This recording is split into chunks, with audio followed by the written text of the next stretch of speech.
Tiếp theo và đây là giây phút quyết định.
bừng buồn sắc xuân nhiều buồn cao em đây mà như thương bao câu ca đem anh người khách lạ từ miền xuôi tới chơi nhà.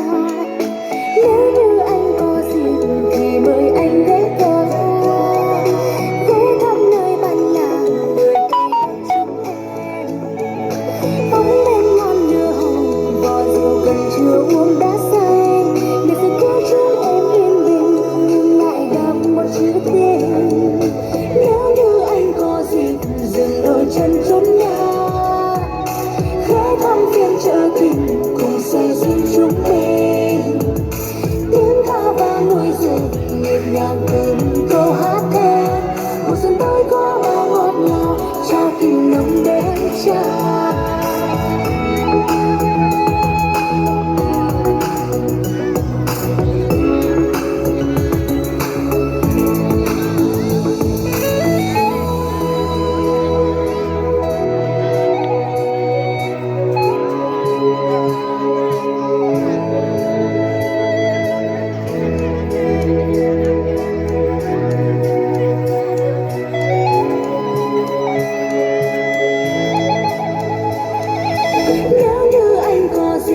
Dừng đôi chân chốn nhà ghé thăm phiên chợ tình cùng say duyên chúng mình tiếng ca vang nuôi rừng nhịp nhàng từng câu hát then mùa xuân tới có bao ngọt ngào trao tình nồng đến trao.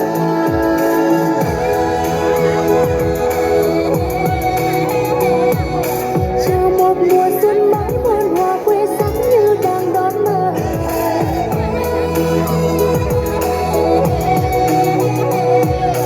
mời chàng miền xuôi tới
rượu cần chưa uống đã say, để giờ cơn chúng em yên bình nhưng lại đọng một chữ tình.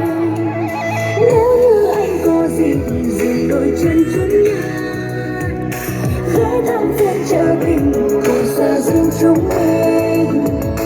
Tiếng ca vang đuôi rừng nhịp nhàng từng câu hát thề, một giấc tay có bao ngọt ngào trao tình nồng đến tràn.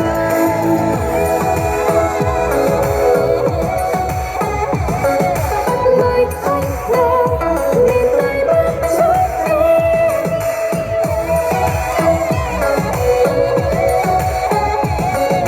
Mời anh về miền Tây Bắc chúng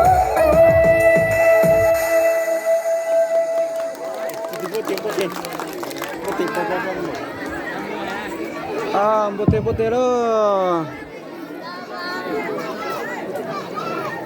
Dạ vâng, xin cảm ơn tiết mục rất là tuyệt vời từ các thương lý. Nào ta nó bố, chào ta. Anh về tới Bắc Bên nào ta chào ta.